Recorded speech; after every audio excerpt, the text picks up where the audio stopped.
To move on to Saturday's Guardian now. It turns out making kids stay home for a couple of years has changed their perception of attending school. Wow.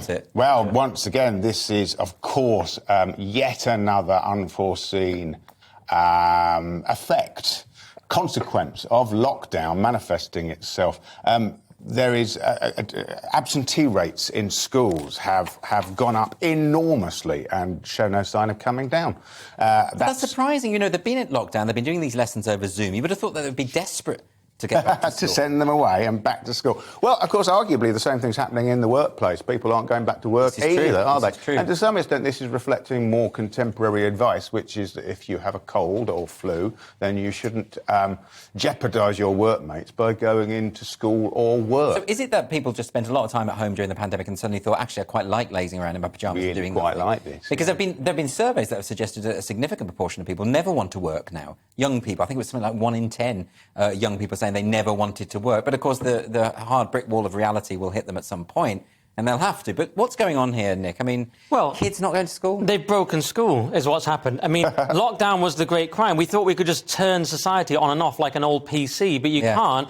Things go wrong and they don't get fixed. Now, the only, of course, plus is, while it's bad for education, at least they're not getting the sort of lefty woke brainwashing in the schools. Sorry, Roger, I'm just saying, I have to say woke a certain amount of times per show or I don't get paid. So, I mean, so that's the only plus side I can see. No, but I mean, you know, I don't understand how it can be that once kids are at home that they don't want to be in school. You know, I would have thought they would be more enthusiastic about it.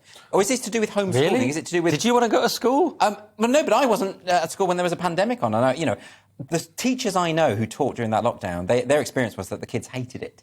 They hated the fact that they weren't with the other kids, they weren't socialising. Absolutely, I speak as a parent, and it was a horrendous duration. And also, if you scratch the surface, I'm livid about the fact that my daughter missed out on a year of schooling. It's horrendous. And of course, the whole event enshrined privilege and enshrined disadvantage. Because, of course, the good schools were more up to speed and they were fully supported by tech at home and in school. My daughter goes to quite a good school and it still took them an awful long time to get up to speed on homeschooling. Oh, hugely. And the bad schools, the schools in the sink areas, the sink schools, never got up to speed. No. And, of course, those kids are the ones precisely who are most affected. You know what someone said at Bizarre Sense to me the other day? They said about a mutual friend, oh, he's not as left-wing as you think. He was against the school closures. And I'm like, how do I even unpack that sentence? Because, as you said, it just entrenched privilege more. Yes. Why was it a right-wing position to say we probably shouldn't close down the schools? Because left and right means nothing now. It's mad, isn't it? Its culture war is completely destabilised.